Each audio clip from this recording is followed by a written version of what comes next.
Bank व्यवस्थापक कॅनरा बँकचे त्यांच्या विरोधात उपोषण चालू आहे तुमच्या कार्यालयासमोर।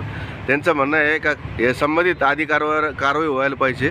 बँक व्यवस्थापक जे संगमत करून त्यांनी जे भ्रष्टाचार केलेला आहे त्या संदर्भामध्ये यांची कारवाईची मांग आहे। काय आश्वासन दिलं त्यांनी उपोषणकर्त्यांना तुम्हाला? दिनांक 7 फेब्रुवारी 2025 रोजी अखिल भारतीय काँग्रेस जिल्हा छत्रपती संभाजीनगर सुभाष भांडरे पाटील यांनी एक उपोषण केलं होतं। त्या उपोषणामध्ये त्यांची एक मागणी आहे, कुंभार पिंपळगाव शाखा कॅनरा बँक इथे मॅनेजरने काही लोकांसोबत संगनमत करून चुकीचे कर्ज दिलेले आहे। त्या संदर्भात त्यांनी आमच्याकडं आज उपोषण केलं। त्या उपोषणामध्ये त्यांनी काही आमच्याकडे उदाहरणं दिलेत, एक 6-7 उदाहरणं आहेत की त्यामध्ये त्या लोनमध्ये फ्रॉड झाले, त्यांचं असं मत आहे। तर त्या संदर्भात आम्ही त्यांच्यासोबत आत्ता बैठक केली, सगळं जाणून घेतलं की काय काय झालेलं आहे। तर त्या संदर्भात आम्ही आता आमच्या सिस्टीममध्ये आणि ब्रांच मॅनेजरला एक इन्व्हेस्टिगेशन बसू किंवा ह्या लोनमध्ये खरंच काय काय झालेलं आहे। त्या लोनमध्ये जर आम्हाला काही आढळलं तर आम्ही त्यांना तसं एक पत्र देऊ की ह्या लोनमध्ये ह्या क्वेरी आहेत, त्याच्यामुळे हे लोन देण्यात आलं किंवा काही फ्रॉड झाला तर फर्दर आम्ही त्या मॅनेजरवर काय जे कारवाई करायची ती नक्की करू। तर कधीपर्यंत कारवाई होईल काय तपास? कमीत कमी एक 15 ते 20 दिवस आम्ही पूर्ण इन्व्हेस्टिगेशन, अजून आम्हाला काही कागदपत्र देणार आहेत, त्या कागदपत्र घेऊन आम्ही ती इन्व्हेस्टिगेशन बसवतो लवकरात। आपलं नाव? प्रवीण झुंजरकर, क्षेत्रीय कार्यालय संभाजी। भास जी के साथ जो बातचीत हुई है और जो इन्होंने क्वेरी रेज किया है, जो इन्होंने समस्या दिया है, उनकी समस्याओं का जो पॉइंट वाइज है उस पर हम लोग विचार कर करके और जो भी रहेगी गलत अगर जो किए हैं तो डेफिनेटली है कि गलत वाले को छोड़ाने के लिए जो बैंक है हम लोग समाज के लिए जो है वर्क कर रहे हैं और किसान जो है हमारे देश के प्रमुख आर्थिक व्यवस्था या कहेंगे आधार तो डेफिनेटली है कि जो भी इनका है कहने के लिए हम उस पर जो है आगे बढ़ेंगे, विचार करेंगे। गलत रहेगा तो डेफिनेटली है कि कार्रवाई होगी। और चूँकि ये डॉक्यूमेंट्री एविडेंस की बात होती है, इसमें सिर्फ यही नहीं है, अगर हो सकता है कि कहीं और से भी अगर गलती हुई, जैसे आपका पेपर देने में या कहीं पेपर से मॉडिफिकेशन अगर हुआ हो तो वो दोनों चीज़ यहाँ पर देखा जाएगा और कोशिश करेंगे जल्द से जल्द जो है ये कार्य संपन्न हो। सर अगर बैंक मैनेजर इसमें अगर दोषी पाए जाते तो आपकी तरफ से क्या कार्रवाई हो? सर हमारे लिए बैंक की मैनेजमेंट रहती है जो उस पर डिसीजन लेती है। ये कमेटी रहती है जहाँ पर अगर कोई गलत किया हो, हम हो या कोई भी बैंक का एम्प्लॉय, कोई इंडिविजुअल नहीं है, इसके जो है कमेटी रहती है, डिसिप्लिनरी एक्शन जिसको बोलते हैं, तो वो लोग उस पर कार्रवाई लेते हैं। हमारा काम होता है जो गलत है या जो सही है उनके सामने प्रस्तुत करना। सुभाष जी ने आपको पुरावे भी दिए, इस विषय में आप कब तक निर्णय ले सकते हैं आपकी कमेटी? हमारे प्रवीण जी ने हमारे जो उन्होंने कहा है कोशिश करेंगे जल्द से जल्द जो है ये सब। आपका नाम सर जी? महेश कुमार। छत्रपती संभाजीनगर कॅनरा बँकचे जे मुख्य कार्यालयावर आपलं उपोषण चालू आहे, काय प्रमुख मागणी आहे?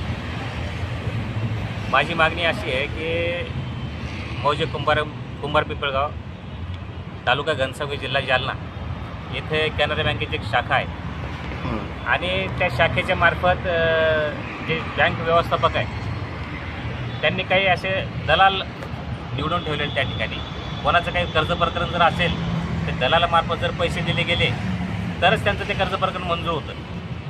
अथवा सर्वसामान्य शेतकरी जर त्या बँकेमध्ये गेला कर्ज मागणीसाठी तर त्याचं कर्ज प्रकरण मंजूर होत नाही। त्याची कुठेतरी कागदपत्रामध्ये कमतरता काढली जाते किंवा त्याला काहीतरी एखादं दुसरं कारण सांगून बाहेर काढून दिलं जातं। तसं एक उदाहरण माझ्याकडे आहे की हा एक सातबारा आहे, याच्यामध्ये आपल्या इथं लक्षात आलं असेल एक असेल की त्याच्या वडिलांना कॅनरा बँकेच्या एका शाखेतनं लोन घेतलं होतं, जामसमर्थ शाखेतनं। त्यांनी ते लोन फेडलं असेल किंवा न फेडलं ते नंतरचं भाग, पण त्याच्यानंतर त्या मुलाच्या नावावर जमीन बाकी आहे। मुलांनी जेव्हा कर्जाची मागणी केली तर त्या मुलाचे सर्व कर्ज प्रकरण मंजूर झालं, सर्व झालं, केवळ त्यांनी त्याची 10% अमाऊंट ती बँक व्यवस्थापकाला दलालामार्फत दिली नाही, म्हणून त्याला सांगितलं की तुझं गाव आमच्या बँकेत बसत नाही, म्हणजे आमच्या शाखेअंतर्गत बसत नाही, जो आम्हाला ठरवून दिलेला एरिया आहे त्याच्यात बसत नाही, म्हणून त्याला नाकारलं।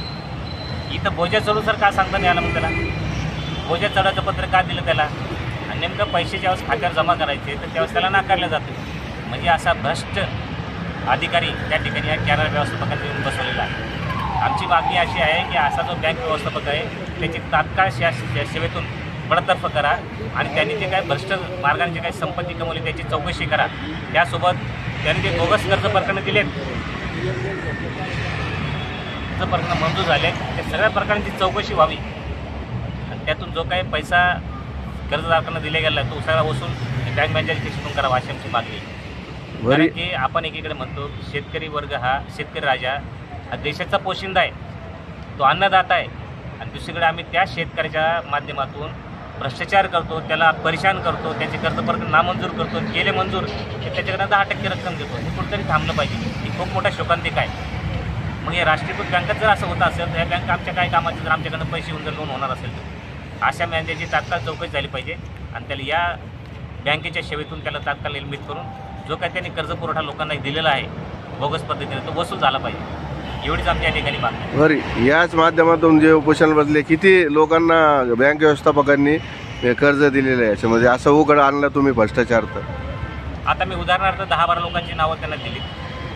नावं अशी आहेत की एका माणसावरती समजा दुसऱ्या बँकेतनं कर्ज घेऊन त्याचं कर्ज प्रकरण परत फेड न केल्यानं त्याची कोर्टात केस चालू आहे. कोर्टात केस चालू असताना सुद्धा यांच्या बँकेने त्यांना लोन दिलं, लोन मंजूर केलं. असे अनेक प्रकरणं मी त्यांना दिली की कोर्टामध्ये सूट फाईल असताना तुमची बँक त्यांना कर्ज परत कसं काय देऊ शकते, हा माझा प्रश्न होता.